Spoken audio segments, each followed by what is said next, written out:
feel grounded. Peace, love, and light.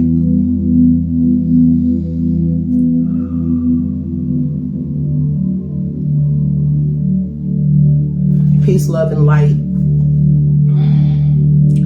I'm playing the theta frequencies in the background just to, ground things out a minute. I'm gonna play the singing bowl, and we're gonna go ahead and start with libations tonight also, and devotion.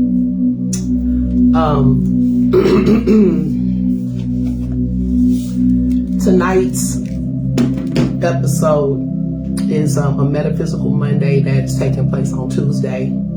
I'm having some connection issues. It's saying it's a slow connection, but I'm gonna keep pushing through. It was like that last time.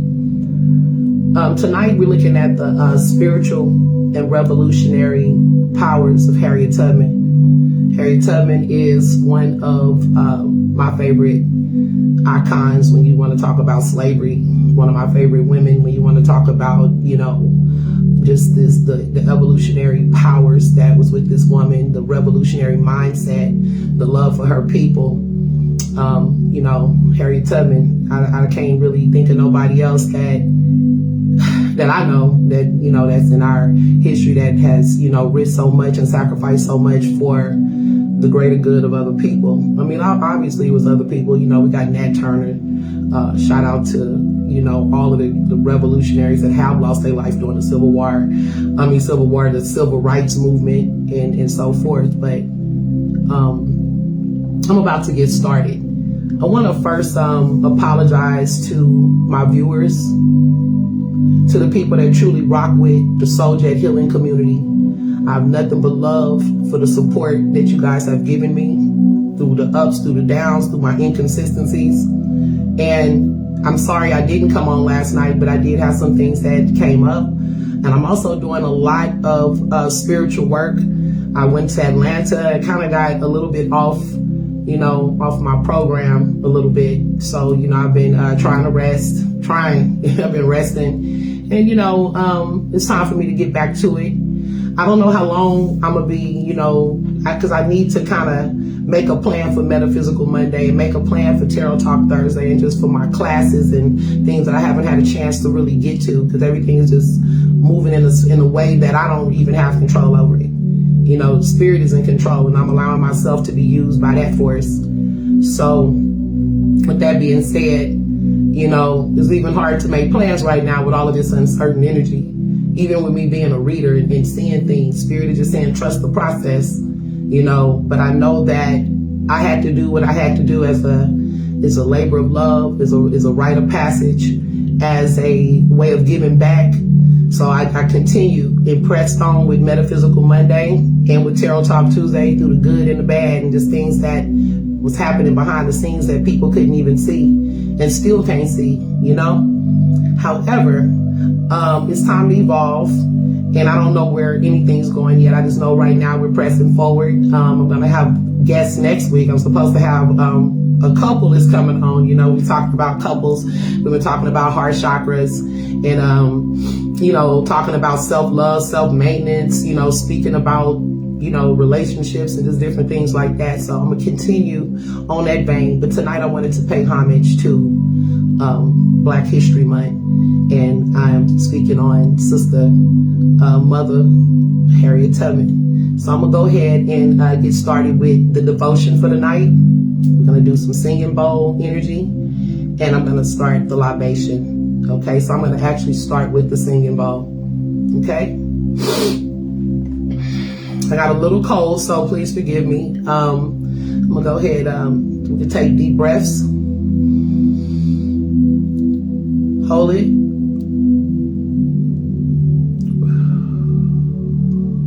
And release, okay?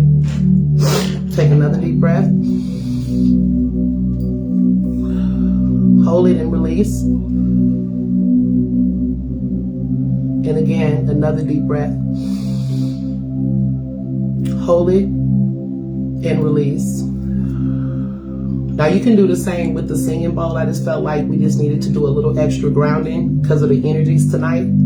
So I'm going to go ahead and hit the singing bowl, and you can again breathe when I hit it, hold it, and release, okay?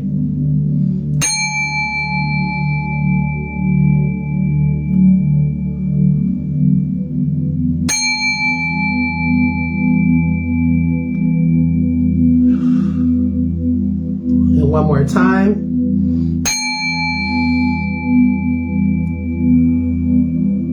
And I may do a little light singing with it too, just to do some more calming.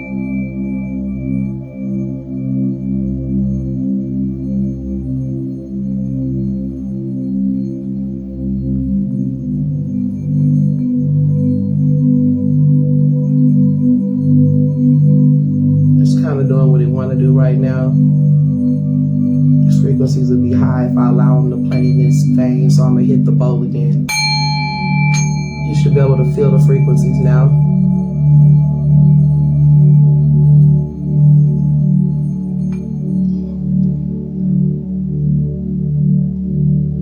I can make it chime louder, but I don't want to raise it too high.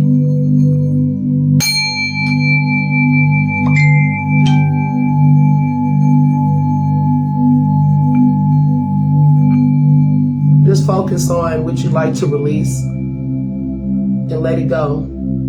Okay? So we're going to go ahead and start with our prayers. Hey, Kesey, how are you, brother? Long time no see.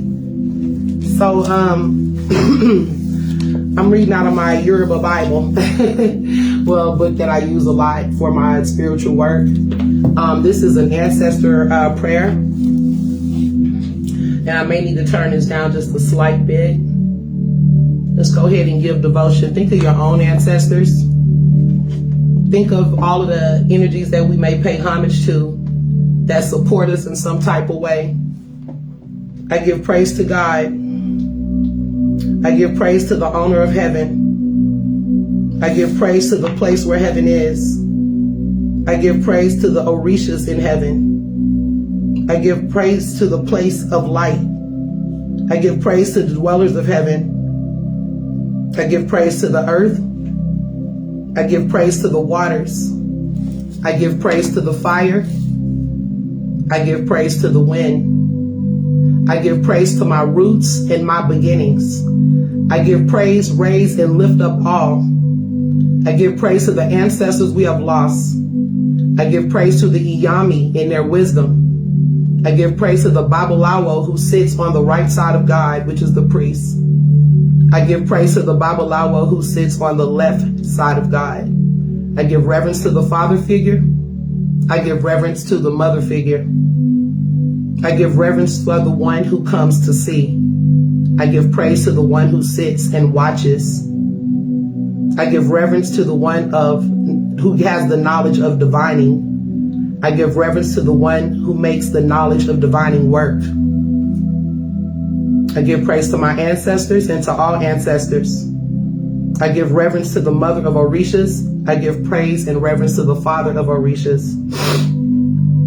Ashe, love and light. And also think about your own ancestors and who you like to give praise to, who you like to lift up. And so we're going to go ahead and begin our libation. Another thing where, wrong waters. I'm going to go ahead and put the vessel here. So before I make the libation, I guess it's important because I can't just make an assumption that everybody knows what libation is. So libation is a tradition that, comes all the way from Africa, it comes from the ancients. And it's a way to pay homage to the dead. And what's so deep about that is because, brothers in the hood who didn't even have all of this knowledge about our history, they already innately, it was already passed down to pour out a little liquor, you know what I mean? Or pour out the beer, or pour out the libation for the homies or the friends or the family that's no longer here. So we do that in reverence to the ancestors, and it is said that when we speak our name, they continue to live, okay? That's the young and old ancestors. I wanted to start with Harriet's ancestors because I want to give praise and ask for permission or pay homage. I already got permission. We want to honor Harriet Tubman, Moses, Black Moses, Minty, Arminta Ross, all of the names she went by. We never will forget your contributions to what you did for the world, for Americans, for Black people, and what you did for the spirit world. Ashe.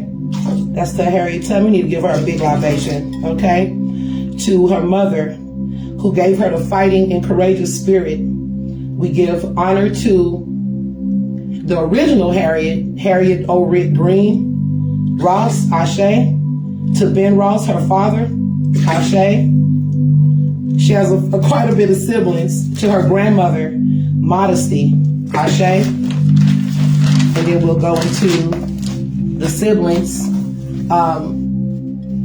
To her sibling, her sister, Sophia, Ashe. Lena, Ashe. Mariah Riddy, Ashe. Rachel, Ashe. Her brother, Robert. Ben, Henry, Moses, Ashe. To her nieces, Harriet, yes, another Harriet, and to Kizzy Ajali, I give homage to my grandmother, Daisy, to my grandmother, Ella B. Gallion, to Joseph Gallion, my grandfather,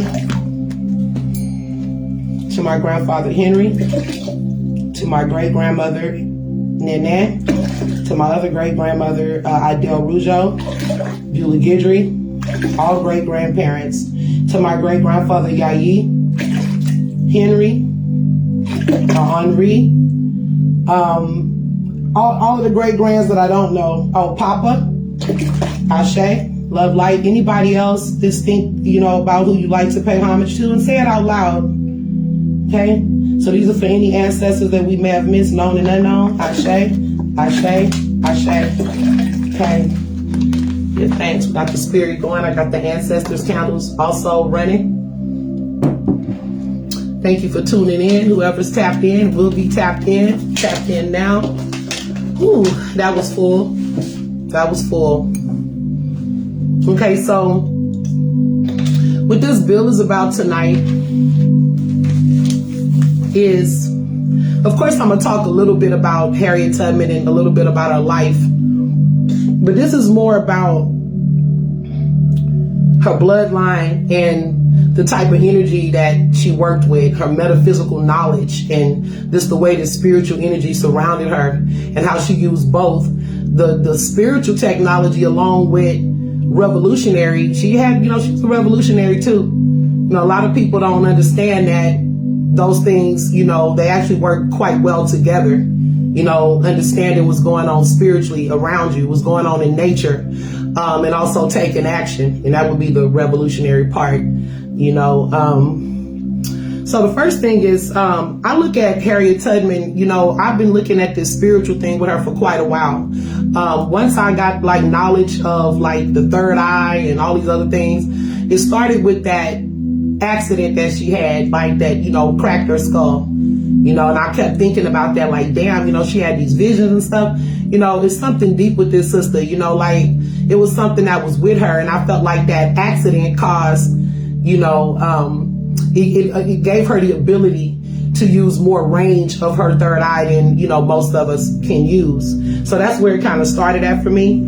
But I just feel like she was an elite slave, if that makes sense. It was just something like her life was charmed already.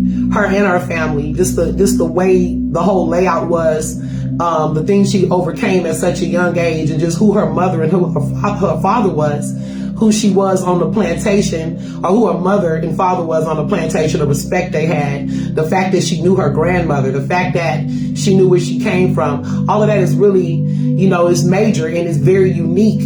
In the sense of slavery, is very unique. Everybody didn't have that type of ability to know their ancestors and to know to be there with their grandmother and just different things like that. Now, clearly, she wasn't there all the time because Harriet was hired out. But I wanted to start with what's in the name, because when I said that she lived a charmed life, Harriet, the first thing was in the name. Her name is Arminta Ross. That's her first name. That's her original name. She later took on the name Harriet after her mother. Okay, so the name Arminta is a Greek name, and it means vindicator. It means the defender. And also the name Minty, which was short for Arminta, and they called her Minty.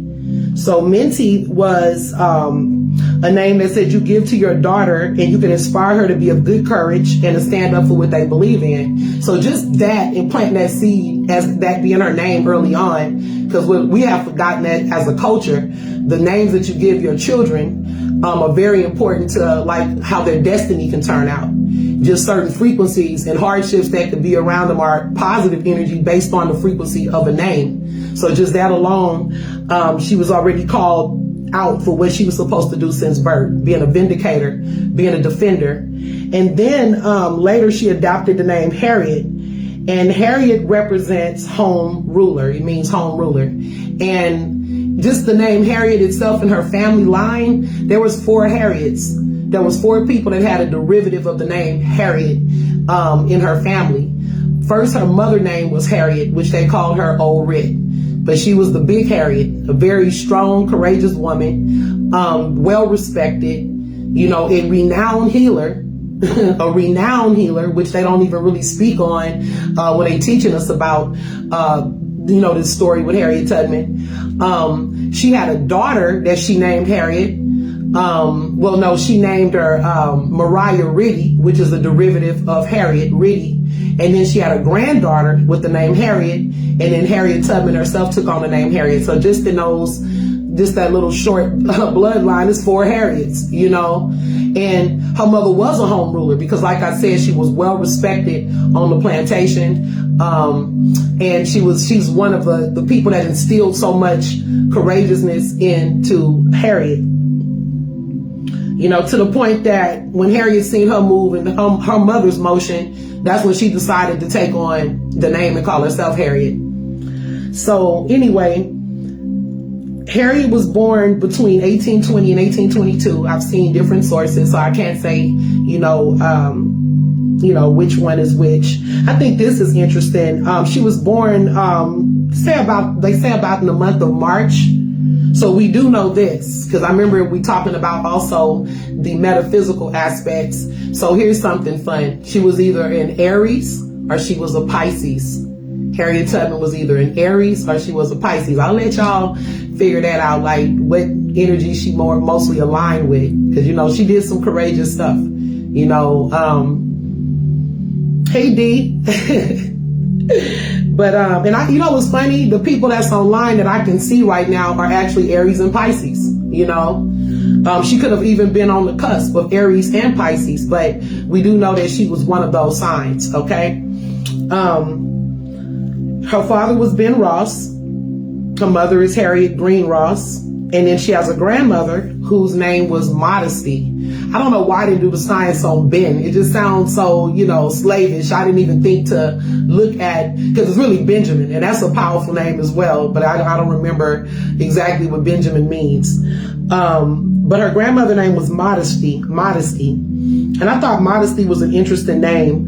Looking that name up, it deals with being modest, without conceit, humility, fairness, and a lack of pretension, which, I don't know what kind of character Modesty had. I'm assuming she was a woman from Ghana. So I'm assuming that her character was really strong. I mean, just the fact that Harriet even knew those things, like my grandmother's from Ghana, my grandmother came here on ships, whatever. I thought that was really fascinating. But Modesty, regardless to what kind of woman she was, as far as if she was a rebellious or a person that, was humble, she was able to be with her daughter. She was able to see her daughter get married. She was able to see her daughter have 9 children and make it off the plantation. So sometimes I guess being modest isn't a bad thing. Everybody got to play the roles they play. Everybody's not the Harriet of the family, right? But whatever the case, I'm sure Modesty was keen because, like I said, her mother was a renowned healer, very courageous. She was also the cook of the plantation. So, she was well respected, which is probably why she was able to do some of the things. Well, the act that I'm going to speak on in a little bit, the incident that changed Harriet, and I guess I can go into it now because we already started talking about Rit, or Old Rit. When I speak about Old Rit, I'm speaking of Harriet's mother. I'm going to refer to her as Rit or Old Rit, and I'm speaking of Harriet's mother, okay? So like I said, she was a renowned healer, but there was a certain incident with Old Rit and Mr. Brodus. that inspired Harriet to have a lot of courage. I would even say that that's probably around the time she changed her name, or maybe when she was, about to start rebelling. But basically, the incident that changed, or inspired Harriet, other than what Nat Turner did. Harriet was young then, like maybe 10, so she was really young when Nat Turner did his rebellion. Now, what's interesting is my birthday connection with these dates. My birthday is connected to some of the most craziest energies on, that's happened here in America. My birthday is September the 17th, and September the 17th was the day, like, I guess Nat Turner was already doing his thing, cutting up, but they put a price on his head on September 17th, like years before Harriet Tubman. And then the day that Harriet Tubman decided to, go on the lam and run away, it was on my birthday in 1849. I was born 130 years later. Even the day that the Civil War started, or the start of it, the stuff with Robert E. Lee, that also happened on September 17th. So I don't know what that says to who I am and my character and what energy I'm, but we here to change some shit, So anyway, she had caught word, Harriet's mother caught word that they were, planning on selling her son. Some of this stuff that I talk about, you guys may already know, but since we paying homage, we just going over it again, and also speaking of some other aspects. How you doing, Queen, Sister Elaine, Mama?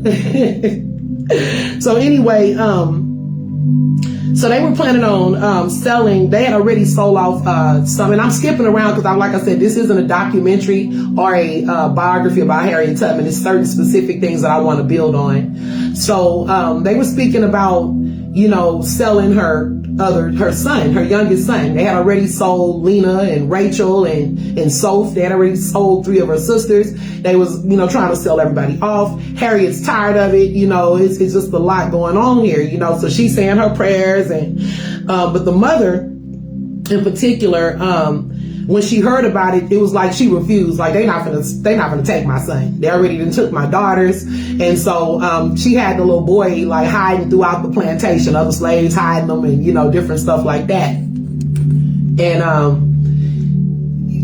they finally, I guess, the owner finally came with this little potential buyer, and they approached her cabin house, and she had like this 2x4, and she like, I heard y'all was coming, for my boy or whatever, but if y'all cross over this threshold, anybody put their hand on my child, I'm gonna bust your head wide open with this 2x4, and they backed up. I mean, that's unbelievable. They actually backed up, and the potential buyer decided not to buy Harriet's brother because he didn't even want the smoke with, he didn't want the smoke with the slaves and all that. And I find that interesting in itself, because what kind of power or frequency was with this woman? What kind of power did she have that a slave owner and a potential buyer would actually back up, from a slave, and she got away with that? But at the same time, that was only like, buying time, because in reality, he was selling some of his good slaves off because he had money problems. As a matter of fact, this whole little situation was a mess. Now, I did speak on that because that did inspire Harriet, but going back to her parents and everything, how they met and all of this stuff. So they were owned by 2 different families, and the families actually, oh wow, Robert E. Lee. That is so awesome. You have so many stories, Sister Elaine. I can't wait till you can come on and build on that. Build on some of the stuff that you've shared and that you've experienced. But anyway, so they were living on 2 different plantation, houses, and the families basically, the lady that owned Harriet's mother and the grandmother, she inherited these slaves through her grandfather. She was married to another man, Brodus, and then it was just a mess, like who owns this person and all of that. And then she married a man named Anthony Thompson, who owned Ben Ross, and her and Ben Ross met in that way. They got married, had 9 children, which is Harriet and her siblings. Okay. So, after the man or the husband, Ben Ross, turned 45, his master actually left him property. He left him his house. He gave him his freedom, and they call that, he was 45 years old, and it's called manumission. And manumission is when, the owner gives freedom or grants freedom to his slave. Now, he did put in a stipulation that the wife should also be, also freed and his wife and everything. But like I said, it was so much mess, like a mess with who owns who and what and property and people doing stuff that they didn't have permission to do, like certain family members that for whatever reason, Harriet's mother's wasn't honored. So she had to continue to be a slave. Meanwhile, back on the ranch, when Harriet was little, they renting her out here and there and stuff. But later on, she did get to actually go back to the family house and work side by side with her father. Now, her father, once he was no longer a slave, he worked in the wood business. He was an entrepreneur. Again, this is an elite family. Okay, they doing stuff that other slaves, that many slaves wasn't even privy to. So he has a timber business, and he's working with the mariners out of Baltimore, and they're sending timber up the Baltimore waterways, and he's out there building ships. So he making meager money, not a lot, but he doing his thing. He eventually bought his wife's freedom. Now the waterways and the mariners and all of that navigating through the woods and stuff. That's how Harriet learned to be such a skilled scout when it comes to navigating through the woods and marsh wetlands and stuff, because that's what her dad was already doing. And she learned how to navigate certain courses from being around the mariners, the marine people. So she was learning, already learning things and learning how to track and scout from back then. I mean, she always had the mindset, because I read a lot of books on Harriet Tubman. I did a lot of research.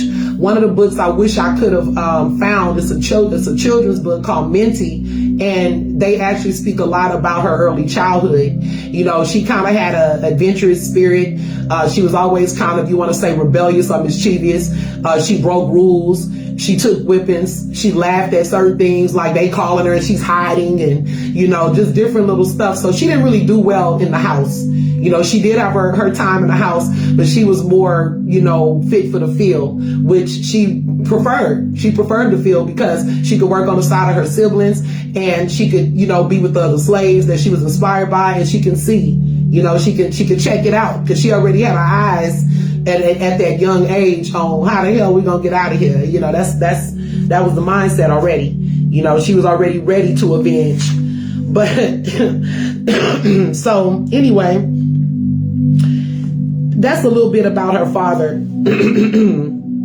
It's really more about her father too, because her parents had certain gifts. They were very spiritual, and that's one of the things that I wanted to talk about. Harriet's mother and father. Her mother was a renowned herbalist or renowned healer. She had knowledge of roots. As a matter of fact, when Harriet got a lot of spankings. She got a lot of beatings. And I guess you could say because she had more of a rebellious nature, or a nature of she just kind of did her thing. She might have been an Aries.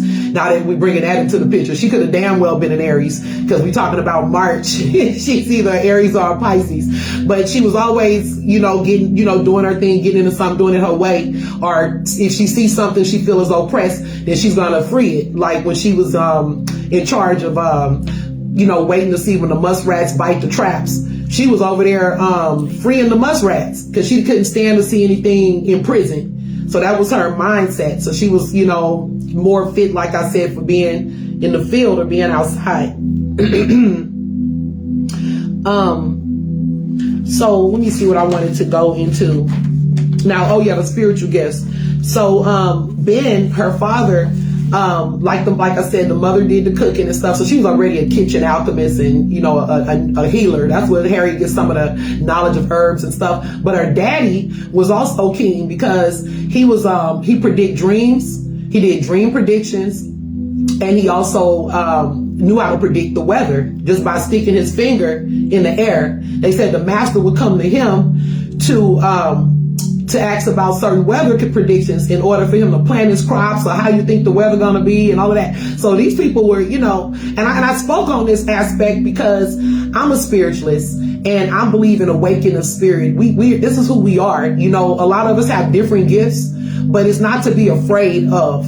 It's not to shun. To be honest, it was Harriet's spiritual gifts that really led her to freedom. led her and a lot of other people to freedom, because she was very keen and adept, and that comes from her family. Her mother, she knew her grandmother Modesty, and I'm sure Modesty also had keen gifts, you know, being an Ashanti woman, you know. But anyway, so her parents were well respected in that sense of their healing abilities, the ability to predict the weather. That was with the father. And honestly, because he worked in the marshlands, he was always out there, you know, and, you know, so a lot of her gifts, they started developing at a young age. The first thing with Harriet Tubman, going into her gifts, because I said her spiritual gifts led her to freedom, and also her revolutionary spirit. And a part of the spirit of revolution was this little girl was very brave. This was a brave little girl. I mean, when I was talking about her setting the muskrat traps, she was about 7 years old. She was 7 years old. I mean, really just think about that. A 7-year-old little girl going into marsh wetlands with water up to here, setting muskrat traps, and also going back in there to unset them. Because like I said, she was, you know, she was about that mischief. She was taking them damn things loose and letting the muskrats go free, you know, and she caught beatings for that. Another thing that I thought was amazing with a little girl that young is her ability to sleep while being conscious. See, that's a form of channeling. And for a little girl to put a little body through that, when she was little, you know, she had to babysit, or she was in charge. This is when she still worked in the house. She had to watch the baby. You know, I think it was Miss Brodus's baby or somebody they might have rented her out to, but she had to be in charge of this baby. And her job was to make sure this baby didn't cry and wake up the mother who wanted to sleep or whatever. And sometimes they'll be out at parties or just whatever. But Harriet wasn't allowed to fall asleep, which is damn near impossible, right? The little girl is so exhausted. But if that baby was to cry or wake up, or the mother hears that baby, Harriet would get a beating. So she trained her little self that young to sleep with her eyes, like her eyes are closed, she's resting, but she's still awake, where she can hear a pin drop. You know, so even that ended up serving her later with, you know, navigating through the woods and being able to train herself, you know, in that way. And that's deep. You know, a little girl just, you know, that means she's not really even sleeping. She's channeling, you know, she hearing everything around her, you know. But like I said, the house wasn't really her thing. Now, another situation that, let me see if there's anything I wanted to look at before we go in there. Oh yeah, the father was also not just a timber guy. He was a skilled woodsman. So he was also a craftsman. Like I said, she comes from a gifted stock. Okay, so another thing that I thought was amazing with Harriet is that after her head injury, that one, the head injury thing is really big, you know. Now, Brother Tashaka, shout out to Brother Tashaka, shout out to Kenwardo. Brother Tashaka got a different version because they live in the Maryland, D.C. area, you know, and there's like a woman that Brother Tashaka met that I think she had, like, I don't know if she was connected to the general store or just some people that might have been connected to Harriet. But this story is told in a couple of different ways with the situation with the head injury when the boy was running, trying to run out the store, and they told Harriet to hold the boy. And then she got hit in the head because she didn't stop him. I don't really know all of the details because, like I said, I heard it happened, you know, in a couple of ways. I don't know. From what I understood, it was an accident that she got hit in the head. You know, like she got hit, but the hit was supposed to be for the boy. So whether it was something done on purpose or it was the accident, it changed her whole entire chemistry. It changed her molecular structure in a way. It cracked her skull, and it cracked a very pivotal part of her head, you know, here in the front, which we've seen the scar, and we, you know, that's what she's marked by. That was one of her markings when they're looking for her, right? But after she had this head injury, we all know about it triggered these sleeping spells. But sometimes, you know, she could be asleep for weeks to months. You know, sleeping spells. You know, sometimes just falling out at any given time, which I think is also unbelievable, because how in the hell was she on this Underground Railroad with these sleeping spells where she could just fall out at any time? You know, did her training with Miss Brodus and training herself to sleep while, you know, be up while sleeping, did that help her, you know, to be able to, because they said when she's in this sleeping spell, that she can hear everything around her still, maybe not the entire time, I don't know, but it's saying that she could actually still be conscious of what's going on around her, but she's in a space where she's seeing these deep visions. And, and as a spiritualist, that's why I was so drawn to it. As a spiritualist, my head has never been cracked, but I do understand possession. I do understand spirit invocation, because it's happened to me many times, and it's not in the way of Harriet, but it's an interesting energy, because what it actually feels like, and I've managed to explain it to you guys before, I'm a real spiritualist. When that spirit falls on you, and I don't know if that's what happens to people in church or people catching the Holy Ghost, or when you dealing with these different, literally activating the spirit, it almost feels like something is just coming behind you and covering your eyes up, but your eyes are still open, but you're looking through your third eye because you can't see anything, but you can begin to see, and you do see visions, and you can hear things that surround you. Sometimes your movements are paralyzed, or they may move in ways that you can't control, but you're very much conscious of what's going on. And the thing is the people around you conscious? Because I've been in situations where the people around me didn't even see what I was going through. It was like I was covered spiritually. But Harriet Tubman's situation was even more miraculous, because it was triggered, almost like her crown, her brow chakra was forced open. It was almost like forced open, where we're trying to channel all these things. But that's also why it was not able to be controlled. She didn't really have control over it. And I think, and I'm just making a speculation, because of how the injury took place, but I do feel that God was with her, because one thing that can't be denied, they didn't know if she had narcolepsy or what's that other one? I gotta make sure I'm pronouncing it right. It's temporal lobe epilepsy. The doctors really didn't know. She did have cranial surgery years later, but one thing that can't be denied is her visions never failed her. So it had to be definitely something with her to see things that's never been seen, she's never seen before, to get information she's never heard before, to see events before they take place, to have never gotten caught on her route, you know what I'm saying, to not lose any passengers. I mean, this sister had a lot working for her, and people just, they may just see it in their head like, oh yeah, she freed the slaves, and but it's some deep shit going on, and I'm not done yet. I'm not done with the metaphysical aspects of slavery and Harriet Tubman's journey, but we have to really think on that. I mean, we losing a lot of our abilities, and people want to call it hocus pocus and scariness. It's time to reawaken. It's time to reawaken. This is why we can't get her revolution was successful. Everybody can't say that. Everybody can't say that. They got people marching around like ants doing a death spiral and shit. Her shit was successful. So don't be so quick to discount spirituality. No more than she counted out the revolution. I mean, this chick was already ready. She was already hardcore. She already understood the woods and how to navigate. You know what I mean? She carried a gun anyway. She had the Bible and the gun. She couldn't even read. It still had the Bible and the gun. And her innate spirituality.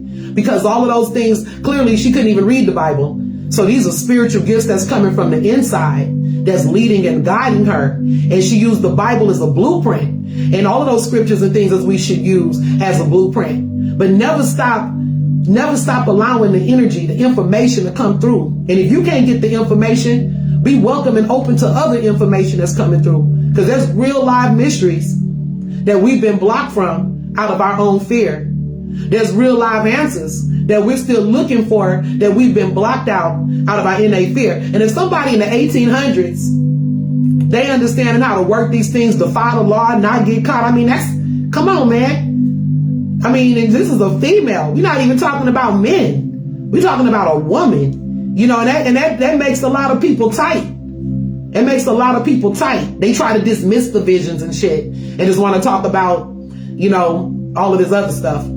But it's not to be dismissed, because that is documented. It is written. The experiences, that Harriet had. It is written. It is written. And it was never inaccurate. She was right on point and on time with her information and her visions. Clearly, she's never been caught, even with prices on her head. Okay? And she did use that gun as a revolutionary. Because if I need to shoot y'all to freedom, because y'all ain't in y'all right mind anyway. Y'all too damn scared. Y'all still operating on that same damn fear. Y'all operating on fear. Harriet was like, no, we're not having that. We can't have it. We already, come on. See, that's what Kanye was talking about when he said, and everybody got mad about it. And I'm going to keep saying that shit. Everybody got mad when Kanye said it was a choice to be a slave. And that's because the thinking was so limited. You didn't go deep. So you didn't go deep enough.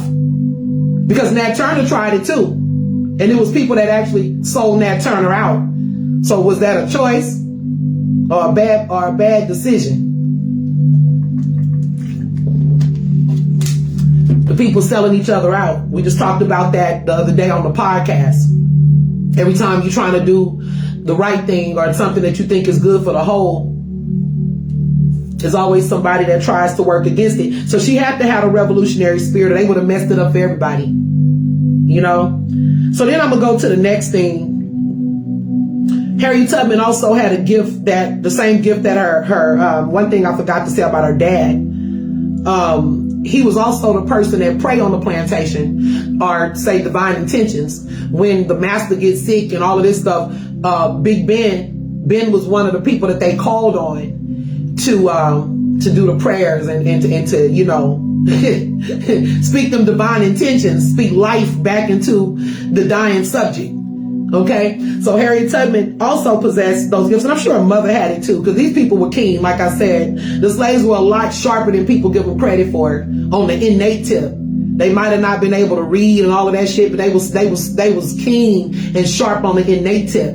If you want to be real about it, the word hip, when we say hip hop or that's hip comes from the plantation. Hip means to be in the know, so they was always hip. You know, just like they didn't have telephones and all of this other stuff, but they still had even the boat technology. They was getting information from ships and getting information from elsewhere and bringing it back to the land place, to the rest of the people. And I don't mean just in America, I mean on all of the coasts. So there was a lot of information and news and stuff being spread. So they was more hip than people give them credit for. Now we're going into the spoken word piece. Harriet Tubman had another gift. She had the gift of prayer and divine intentions.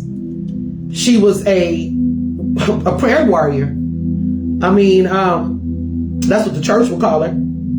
She was tapped deeply into her belief in God and the higher power. She could not read, remember now, and she still stood by the Old Testament, even without being able to read.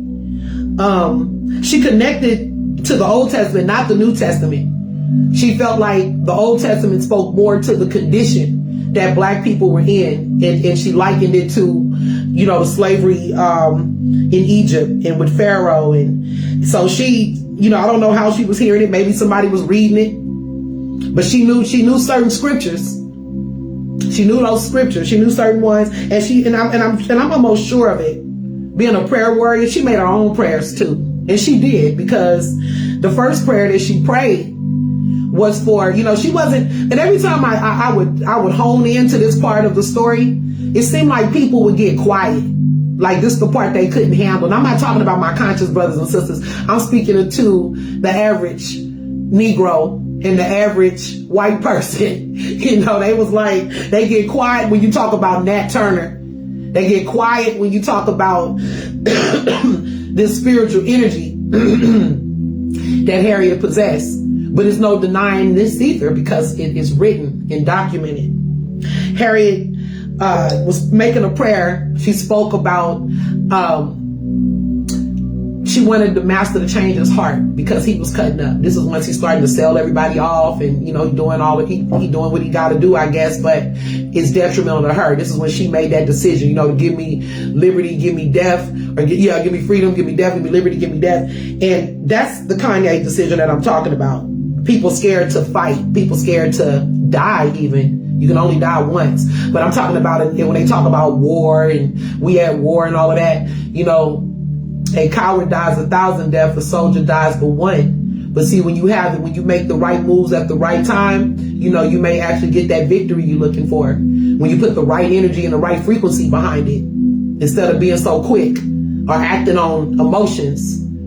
You got to be a war strategist, a real war strategist. You got to think before acting and really look at what's realistic. And I would definitely say this woman was a strategist.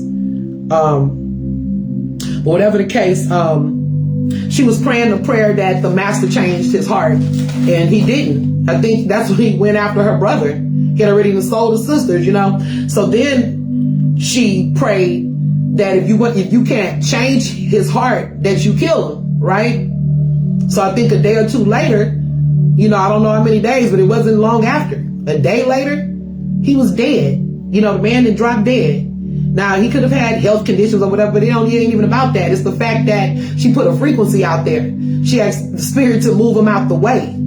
So even back in those times, she knew how to change the frequency. She believed in her prayers so much, even without being able to read a Bible or read scriptures. She believed in what she had so much, she was able to make those types of changes where she was shifting frequencies even on the plantation. And people are telling me that they can't do this right now with all we have.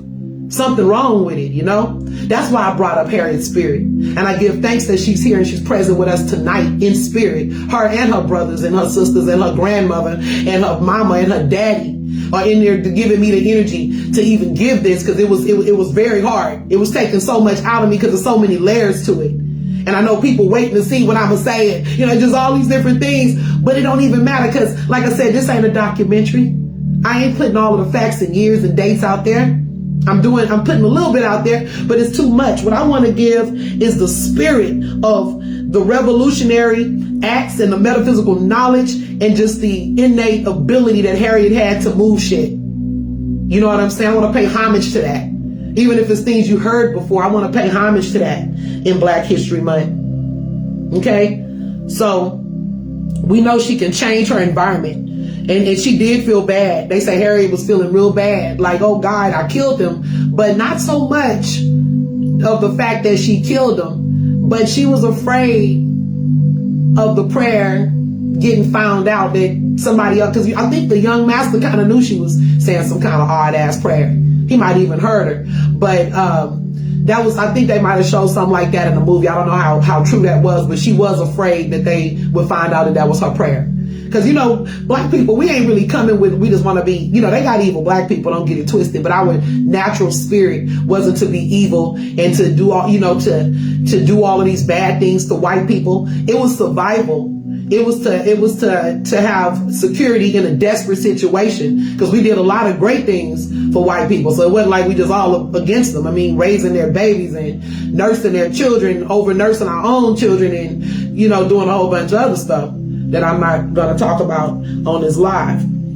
But whatever the case, it is what it is. She was like, by any means necessary. And her mama both, like the mother who had a 2x4 and was ready to hit, Master in the head and bust his head open.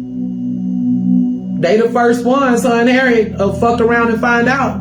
That's that fuck around and find out energy, But anyway, the last thing I wanted to hone on with her metaphysical knowledge was the North Star Polaris. Harriet had knowledge of the stars. And not just Harriet, a lot of the slaves, they didn't know how to read, but they knew how to read the sky. They was taught how to read the sky. Now, whether this was something, I'm sure it was passed on by the ancestors, because that's all they had. We're not dealing with not even many books then, like now, but we dealing with slaves who didn't read. They had books, obviously, but they weren't accessible to slaves who couldn't read. Now, some slaves, they did what they did, broke laws and was taught how to read. Some of them were. But for the most part, that's why I preach and speak on how sacred and how important astrology and astronomy was. Because to the Black person, the Black American back then, even, I don't know how the Native Americans probably knew a lot about how to navigate the land of the Aboriginal people because they were here, but the North Star was everything. The North Star, which is Polaris. They had to have knowledge of not just the North Star, but of Ursa Major. Ursa Major is the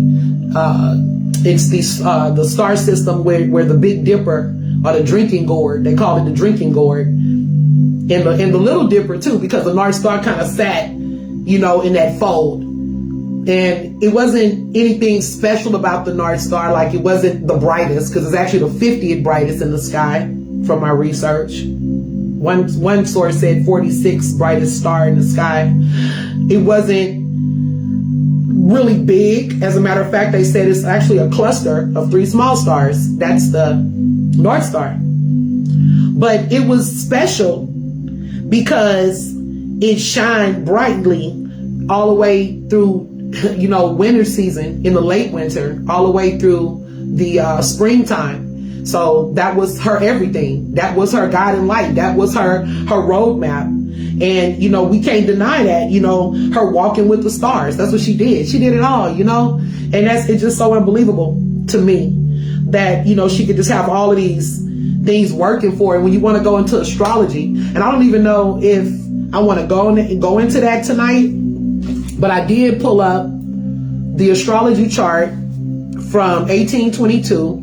I pulled up around the time she was born. I pulled up March, and then I pulled up 1849 in September, like around, September 17th, September 14th. At that time, I know a lot of people don't, necessarily are into astrology like that. So that could be another live or something, but it was like a time where Mars was sextile in Venus. She had a lot of Mars and Venus energy lining up.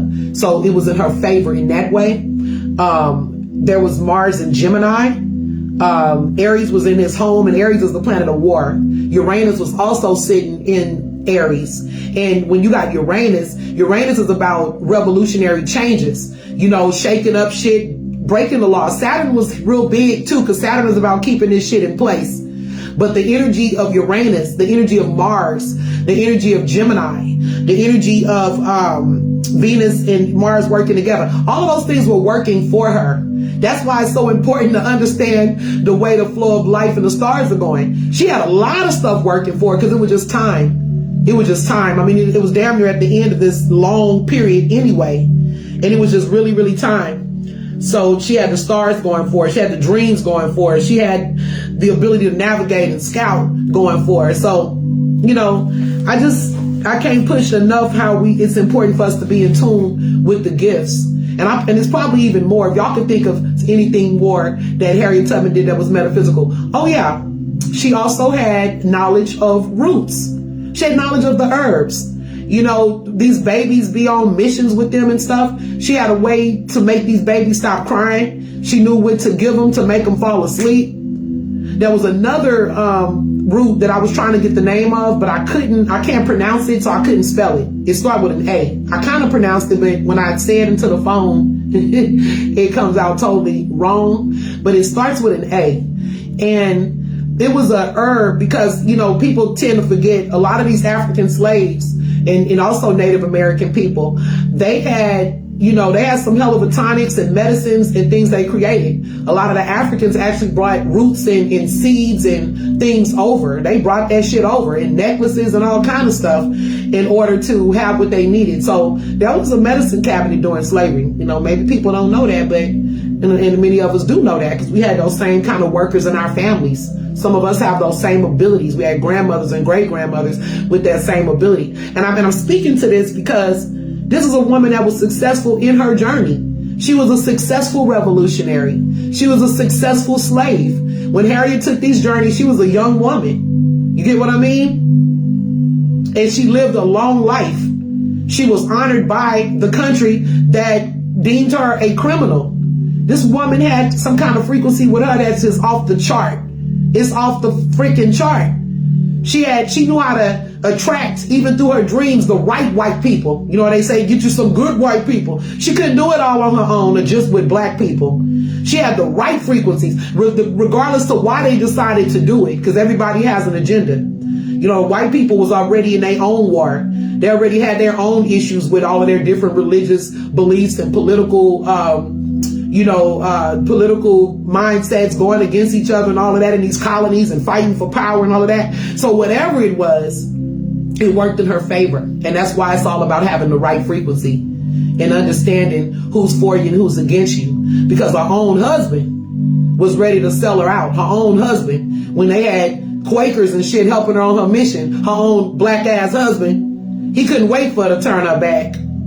He seen a woman on a mission, and instead of empowering his wife, he couldn't wait for her to turn her back to go jump in the bed with another woman, and then tried to turn her into the authorities. I mean, come on. And God was still with this woman, even with a price on her head. You get what I'm saying? We got to raise those frequencies. And we got to start with that healing, because whatever she was going through, and she had like some hard shit going on, she was able to still have that courage, that willpower, that inner strength to shift her frequency to the point where this woman was not only a slave that comes from, like I said, an elite slave family, because these people was off the chart. Her family was powerful in the spirit. That's why really they was untouchable. Yeah, they went through hard times. Yeah, some of them got separated, but the core of her family really did stay together. This is a person that can say, I freed my parents and my grandmother. I mean, who get to say that? I mean, I don't get this woman's life. It's off the chart. And people just tend to just sweep it. But it's so many aspects to what was going on then. Harriet Tubman was a nurse. Harriet Tubman was a spy. She still was fighting in the Civil War, still fighting for the liberation of black people, black minds too. She said she could have freed more slaves. She freed 300, but she could have freed 300 more, however many she freed. That people jump with those numbers too. So I don't, but however many she freed, she could have freed even more had they known they were slaves. So these same issues that we fighting about right now, these same mindsets, that stuff was done. They was dealing with those same conversations on the plantation. The same stuff that was going on through the civil rights era. The same thing that was going through the 70s and the 80s and all of our movements.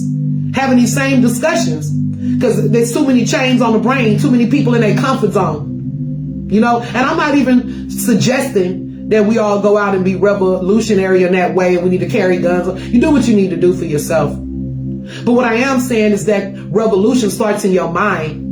It starts with a mindset. It starts with an energy of you deciding that you won't be a slave. Nobody can give you freedom. Freedom is subjective anyway. You got to liberate yourself first. As within, so without. And anybody thinking that the spirit is not real, there's something wrong with you. People that think that spiritual work is invalid, there's really, really something wrong with you. I'm sorry. There's something wrong with your spirit, your mind, or something. Are you in a whole lot of pain? Because we're seeing the power work every day. Y'all can feel it right now coming off of me. I know you can. Because it's in this room. The spirit is moving. The ancestors are here. The ancestors are talking. I say and I give thanks for all of the energy that's coming through. Now, they spoke to these epileptic episodes as narcoleptic and temporal lobe epilepsy. But a lot of that still goes back to these gifts that we have. And she might have had those things. She might have had some of those. The narcoleptic didn't go all the way with the studies. I looked at some studies about her spells and stuff too that she was falling under. But what I will say is those visions were very real. Maybe that's the sacrifice that she had to endure in order to get to that part of herself. They say our pineal gland is calcified. Maybe that's the space she had to go in frequency wise. And this woman was still able, she lived to be like 91 years old. She was able to have her own business, own her own property. Along her daddy had his own property too. That property is now part of the, not in Baltimore, but in the Dorchester County in Maryland. It's a part of their wildlife program or something. I don't know. The house was just found in 2020. Harriet Tubman's father's house still standing on the property, okay? And it was donated let me see. It was acquired by the U.S. Fish and Wildlife Service. So, they were working and living in those marsh wetlands. So it's still there to this day. It was donated as an addition to Blackwater National Wildlife Refuge in Dorchester County. And they still found certain things in articles that was there from the 1800s. Brick was found, glass was found, dish fragments was found. They found a button, all little scrappy things or whatever. But Harriet Tubman still went on to open up a house, her own business, an entrepreneur, for misplaced slaves and the elderly. You know, so she did great things. And like I said, if she had that negative mindset or that mindset of just not being able to think or strategize or use her spiritual gifts, then, you know, they probably still, you know, it would have taken a lot longer, you know, to get off these, to get out of this system or to wake up. You know, and Nat Turner had gifts also. We're not talking about Nat today, but still Nat Turner also used that power of word. These people didn't have nothing else. And I'm telling you, when you in situations that desperate, you find God and spirituality real quick, or you find the devil, whatever one work for you, you know.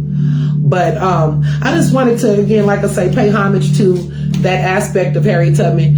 She was also a person that carried a sharpshooter rifle. So she had to be a hell of a shot to you know, go around. She had a shotgun, but she also had a sharpshooter, you know. So this was a cold chick.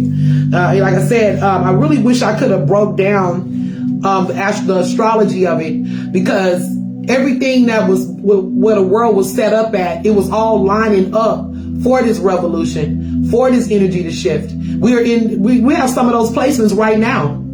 You know, that's why it's so important to awaken those parts of ourselves that come together, whatever we're bringing. Like, you know, we talk about everybody got something different, you know, but it ain't no need in being afraid, because you're going to need something, you know. But anyway, let me see if there's anything else about Harriet Tubman. If anybody got any questions about anything I said, comments, concerns, please leave them there in the comment section.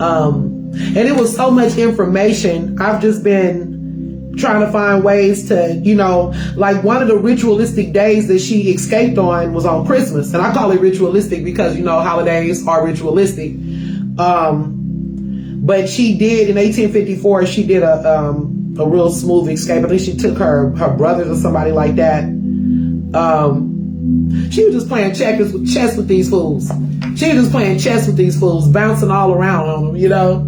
But anyway, I'm going to go ahead and cut with a song. And we will be getting back to our regular programming after we do the Metaphysical Monday with Al and Nima. I will be looking for other people to come on the show. I do have some people lined up now.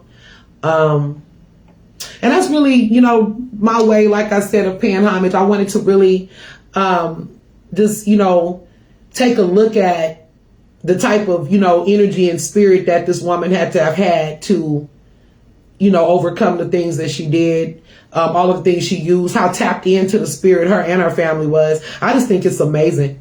And I give thanks for my gifts, and everybody, you know, that have these gifts, you know, give thanks for those gifts. Be tapped into your stuff. Even the ability to be a revolutionary, even the ability to be able to strategize or to be able to understand the land or to navigate, all of those things. This woman had all of these things in one.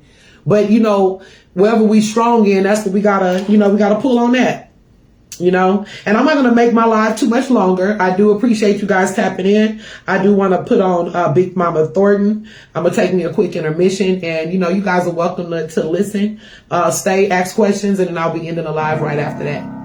Okay.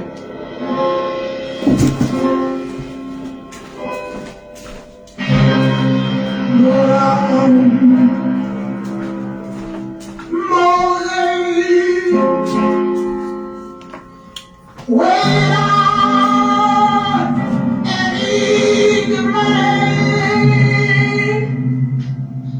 I want you to tell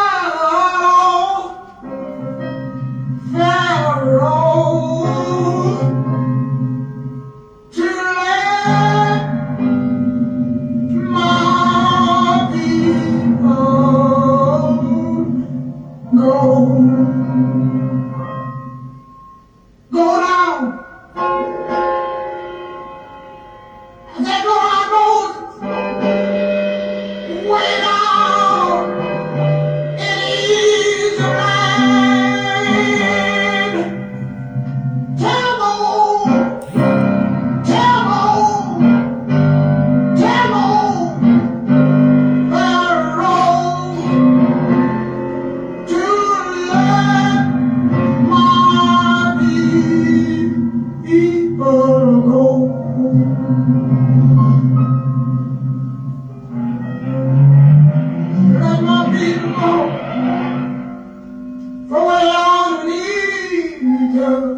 Moses gave him the good word. Because his boy's son born alive.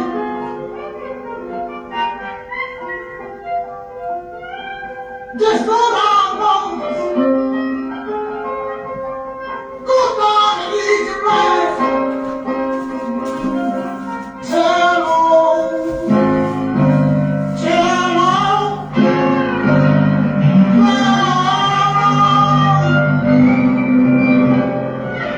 to love my people. And that's Big Mama Thornton, Low Down Moses. And the Lord spoke.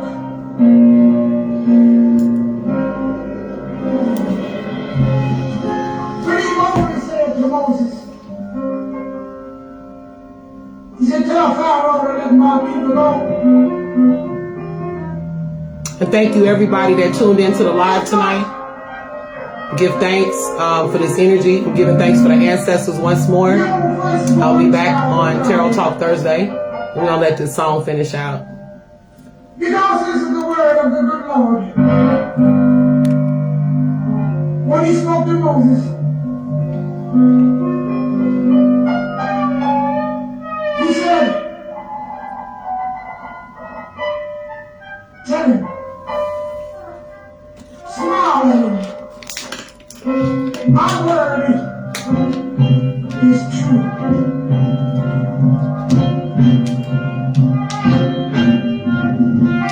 Because what I say is the word. Because this is my land. This is my world. This is my world. To everybody. So I would like for you to listen to me one more day. I will say, go down.